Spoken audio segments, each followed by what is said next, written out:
আসসালামু আলাইকুম। চলে আসলাম প্রতিদিনের রান্না নিয়ে। আজকে আমি বাজার থেকে 1 কেজি লোট্টা মাছ নিয়ে এসেছি আর ওটাই রান্না করব। ওই ভিডিওটাই আপনাদের সাথে শেয়ার করব। এখানে আমি 1 কেজি মাছ নিয়েছি, কিন্তু আমি পুরোটা রান্না করব না, অর্ধেকটাই রান্না করব। আমি কেটে মাছগুলা পরিষ্কার করে নিয়েছি।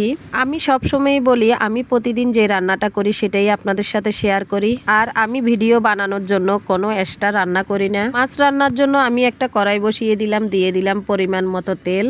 তেলটা গরম হলে আমি দিয়ে দিব সামান্য কিছুটা কালো জিরা, বেশ কিছুটা পেঁয়াজ কুচি। এই রান্নাতে আপনি সামান্য কালো জিরা আর পেঁয়াজের পরিমাণ বাড়িয়ে দিলে মাছটা খেতে খুবই ভালো লাগে।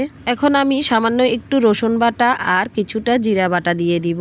রসুন আর জিরাটা আমি পেঁয়াজের সাথে ভালোভাবে ভেজে নিব। এখন দিয়ে দিব পরিমাণ মতো লবণ, হলুদের গুঁড়া, মরিচের গুঁড়া আর সামান্য একটু ধনিয়ার গুঁড়া। এটার পানি দিয়ে আমি ভালোভাবে মশলাটা কষিয়ে নিব। খেয়াল রাখতে হবে এই মাছটা যেহেতু বেশিক্ষণ রান্না করতে হয় না, তাই মশলাটা খুব ভালোভাবে কষিয়ে নিতে হবে। দেখেন আমার মশলাটা খুব ভালোভাবে কষানো হয়ে গিয়েছে। এখন আমি 3টা কাঁচামরিচ ফালি দিয়ে দিব। আমার মাছ যাতে এখানে অল্প, তাই আমি সব মশলা অল্প অল্প করে দিয়েছি, আপনারা আপনাদের পরিমাণ মতো দিবেন। আমি এখন মাছগুলা মশলার মধ্যে দিয়ে দিব। আর এখানে আমি লইট্টা মাছের সাথে কিছু সাগরের মিশালো মাছ নিয়ে আসছিলাম, ওগুলাও একসাথে দিয়ে দিয়েছি।